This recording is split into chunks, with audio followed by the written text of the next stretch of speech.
What if Hulk became the Phoenix? That would absolutely make him one of the most powerful cosmic beings ever, even beyond the likes of Galactus and Odin in his prime. The Phoenix Force is one of the oldest known cosmic entities. It is immortal, indestructible, and is considered to be the manifestation of the prime universal force of life. It is the nexus of all psionic energy, which does, has, and ever will exist in all realities of the multiverse. The Phoenix is among the most feared entities, having the power to cut and regrow existence and burn away what doesn't work. The Phoenix power is usually channeled through hosts that the Phoenix bonds with, notably Jean Grey, whom the Phoenix has a very strong connection with. Rachel Summers was another person who served as avatar for the Phoenix Force and once confronted and overpowered Galactus in the Excalibur number 61.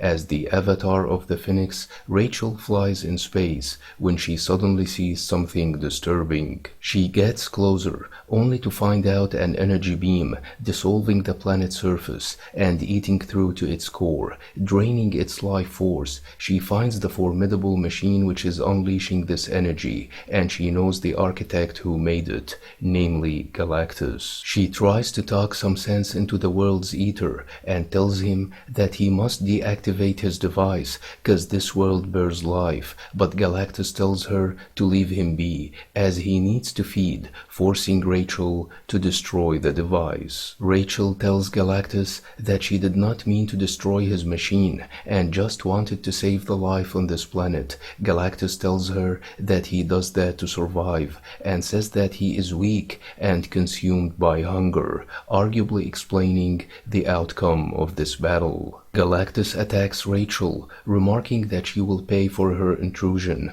but she retaliates and blasts him, easily taking him down, and tells him that he doesn't have the strength to continue this fight, demanding to end his evil ways. In the Uncanny X-Men number 203, the Beyonder gave Rachel a portion of his power to kill the X-Men, but she chose to save them. The Beyonder, however, did not take his power back from Rachel, and eventually confronted the X-Men. He told them that he was going to terminate them, explaining that after he was aware of his existence, he only discovered confusion and contradiction when he required unity and order. The Beyonder wanted to end all life, but Rachel confronted him and told him that he stood for death while she stands for life, and that she won't let him harm her friends, family, and the world around. She knew that the Beyonder wanted to use her to destroy the universe with a portion of his power, but the Beyonder did not deny that and asked her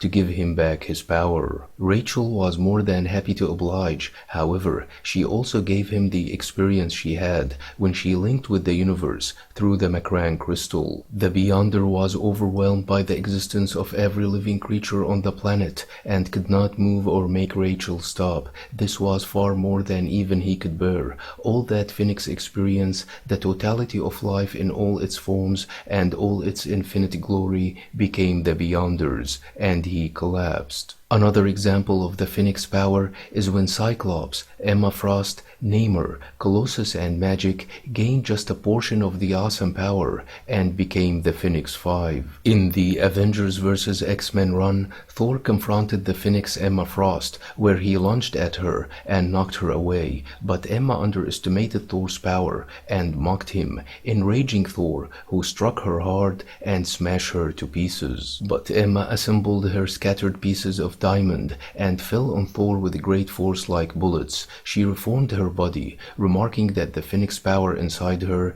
can't be easily beaten. She pounded on Thor and beat him like never before, remarking that the force inside her tastes like fire. Emma then said that she was hoping for something with a little more thunder from a god like Thor. Thor did not fare any better against the rest of the Phoenix Five, as Colossus and Magik overpowered him and dropped him in a volcano. Cyclops even stopped Thor's charge with a touch from his finger before blasting him away. On another occasion, the Phoenix Namor confronted the Avengers in an epic battle where Red Hulk, Thing, and Thor, among many others, pounded on him, but Namor, who was toying with them, retaliated and easily broke Red Hulk's arm before using him to knock everyone away. Namor told the Avengers that the Phoenix Five were chosen by the Phoenix and that they have no right to defy them. Thor, however, interfered and hit Namor from behind with great force,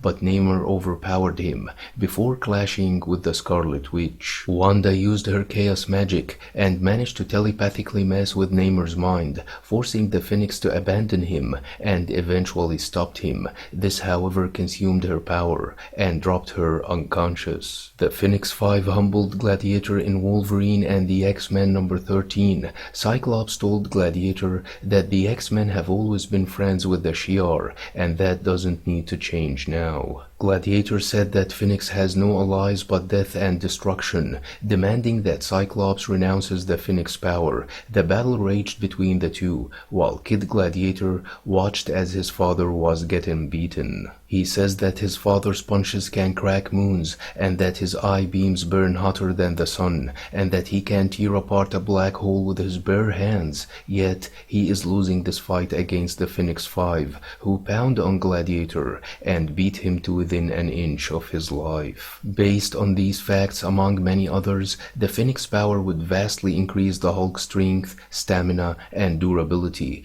turning him into the most powerful host it has ever bonded with, enabling him to confront the likes of Galactus and Beyonder, and arguably defeating them. It would make him nearly omnipotent, and would grant him the ability to control and manipulate life and death itself. It would also enable him to manipulate matter on atomic level. It would grant him the ability to disintegrate and resurrect anyone, thanks to the Phoenix's near-infinite powers, not to mention that it would make him completely indestructible. Let me know what you think about this topic, and don't forget to subscribe, share, and like.